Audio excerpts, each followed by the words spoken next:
আমি তৃষা। গঙ্গা পুজোর দিন আমাদের কাটোয়ার গঙ্গার ঘাটে বেনারসের গঙ্গা আরতির ন্যায় আরতির আয়োজন করা হয়েছিল। তো চলো সেগুলোই তোমাদের সাথে আজ শেয়ার করি। তো প্রথমেই দেখো আমাদের গঙ্গার ঘাটটাকে কি সুন্দর করে সাজানো হয়েছে। তো এখানে সবথেকে বেশি যার আনন্দ হচ্ছে সেই হচ্ছে এই পতাকাটার আনন্দে, তার নাচই থামছে না। দেখো শুধু গঙ্গার ধারে ঘাটে না, গঙ্গার জলে নৌকায় লঞ্চে বসেও মানুষ অপেক্ষা করছে আরতি দেখার জন্য।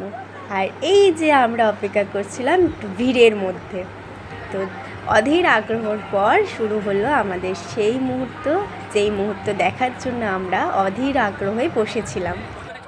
এরপর আরতি শুরু হলে আমি ভিড় ঠেলে সামনের দিকে এগিয়ে গেলাম তোমাদেরকেও এই দৃশ্যটা সুন্দর করে উপভোগ করানোর জন্য। দেখো পঞ্চপ্রদীপ, তারপর অগ্নি, সব কিছু দিয়ে আমাদের গঙ্গা মাকে সুন্দর করে পুজো দেওয়া হলো। তো লাস্টে একটা আইসক্রিম খেয়ে বাড়ি চলে এলাম। So that's it.